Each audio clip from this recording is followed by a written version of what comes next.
وهديون أنا نادي هان إيدي أنك فرح سنة تنين فقوة بندق نوع عن مجال هذا بيدو صدق قبل هذا كلا بنقول صدايم أو كلا بندق هو بندق كدوم حتى بوك فورا ما ذي قبل جر قبل هذا كلا فرحت يونا هاي ميبا عكروا أنا هديون أنا نادي هان ويبنو إن دلنيرة أو قصات نادي أخرس كقرالك إيو قرايال كمجال بيدو سيول لنك دير جلي هم يجوا كل يوم قرالك إني ميلفيل لكوديران بوجاك تيو قران لهانك بندك هانشون لنك دير جلي خبرت يوم هواي أرنمن يوم كفايدا إيدي إذا كفر سنة بندك بيدو إيد هو إيدي إذا هنروان ما رجعنا سنتكم سندي إلهي أنتي سفيرني ديرسي السلام عليكم ورحمة الله وبركاته. وعبد الرزاق حاج حسين قدوميها جامعة كونفورت الصومالية يما يونيفرسيتي اوف سودرن صوماليا runtii jaamacadda koonfurta Soomaaliya runtii jaamacadda may durbiga qaadayto qeyb qaadayta marka taasoo kale kulli dad badan qeyb qaadahay oo dalida mid ku qoy bulsho oo aqoon-yahano iyo indhergarad iyo may abwaane iyo may siyaasiyiin isla jiraan yani bulshada qeybo shashal duban oo dhan yemeelan isku qoyti marka unan kulli insha Allah jaamacadda koonfurta USS neen kulli jaamacadda oo samahayna dadka meel qeyb qaaday kumada sanadkun marka runtii eedeeda dhawaayna bandhiga insha Allah walaal rajayna insha Allah guul iyo horumar خير بدن رجال شان تقولي سدو runtii way ciidanka mahadayaan dadka ku shaqeeyay arintan oo runtii abaabuli runtii marna jazaakum allah khayran lana runtii wayna idaafa ka dhigtay ama ka ziyaadiday bilicdii ama kala mahayti horumarkii magaaladan iyo mahayti lahayti iyo runtii waxa ka koobtaysa dibir in iyo tusta dadka Soomaaliyeed oo adduunyada daafashaas rooga runtii wala waxa intii ku qayb galay asaatidada iyo ambassadoriyaalka iyo madaxda heer dawlad federaal iyo dawlad goboleed runtii eedan ka maadiyay runtii wala waxa waxa ka ziyaadiyaas idaafa ka taa wala aan hata sheegay idaafa ka taa runtiina wal eedlanka faraxo waana way bogaadiyaan ama kala maaytis dadka arintun wada oo garab ana way bogaadiyaan arintun waqti kasta marna hana nagato magacaygu waa Maxamed Cabdi Ahmed waxaan kamid ahay rag ka soo qayb galay dhigaan aad arkaysaan bandhiga Baydhabo runtii aan ku arkay wax badan oo cajiib ah bandhigyadii ka horeeyay waxyaabahan ku arki jiray waxa kamid ahayd in inta badan xoog la saari jiray buugaagta iyo wax la xiriir laakiin kan waxaan ku arkay wax ka duwan sida systemka hore waxaan ku arkay dhaqanka caadiga oo la soo bandhigayo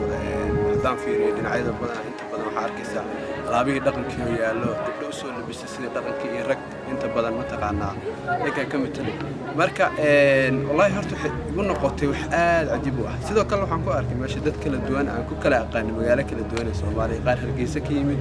qaar Garowe ka yimid iyo qaar Muqdisho ka yimid inta waa ku arkay marka taas waxay cadeynaysaa in Baydhabo ay ku tilaabsatay horumar aad u ballaaran sidoo kalena inay qaaday tubtii ma taqaanaa nabadda iyo horumarka isdhexgalka taasina waxay cadeyn u ah dadkan bulshadan kala duwan ee isku yimaado sidoo kale waxay marti gelisay marti aad u fara badan taasna aad baan ugu bogaadinayaa reer Baydhabo waxaan leeyahay ma sha Allah meesha ugu fiicneed bay maanta maraysaa good intaan in ka badan oo sugan magacayga Xamda Carraan waxaan ka imid Jubbaland magaalada Kismaayo waxaan ka soo qayb galay bandhiga Baydhabo aad baan ugu faraxsanahay markii ugu horeysay inaan imaado koonfur galbeed iyo magaalada Baydhabo inaan walba ka soo qayb galo bandhigan aad baan ugu faraxsanahay waxaan ka socdaa tiimkii qabanqaabada bandhiga Kismaayo Buufeed sidoo kale waxaan ka tirsanahay madasha maamulka aad baan ugu faraxsanahay runtii madasha saddexda maalmood barnaamijka noo soo socday maanta ugu ekaa reer Baydhabo waxaan leeyahay jacayl maxaa la yiraahdaa quruxda farshaxanka iyo wax kasta oo wanaagsan macnaha bandhigan Baydhabo ma yahay bandhig nabadeed bandhig wax tacbasho lagu hadalo bandhig arday lagu hadalo taraadkii ama hab dhaqankii wal barashadii iyo sidii hayti iyo sidii aan ku qayb qaadatay nabadda gaar ahaan wal barashadaas iyo maaragtay wal soo saarkaas ama tacbashadaas oo dadka deegaanadan guud ahaan koonfur galbeed Soomaaliya ka noolaa marka ida in farax gali inay liska nagada oo la era may unu xoog lahayn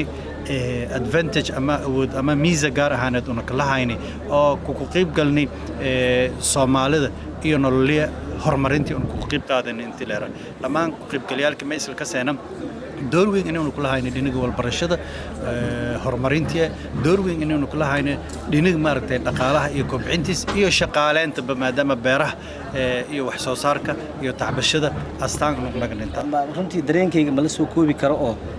waxay noo ahayd arrin aad u farax badan inaan magaaladii mar labaad ee Soomaaliya dhan ay aragto ayadoo markaan la isugu faanayo wax soo saarka iyo quruxda iyo farshaxanka magaalada ay leedahay ani naftayda magaaladan ka maqnaa 6 sano waxaan leeyahay aad iyo aad u bogaadinayo reer Baydhabo si ay isugu tashteen waxaa daliil badan noogu filan masaajidda dadku waxyaalaha isla leeyihiin oo dareemayaan inay wax ka leeyihiin waxa kamid ah masaajidda iyo madaarista waxa arkaysa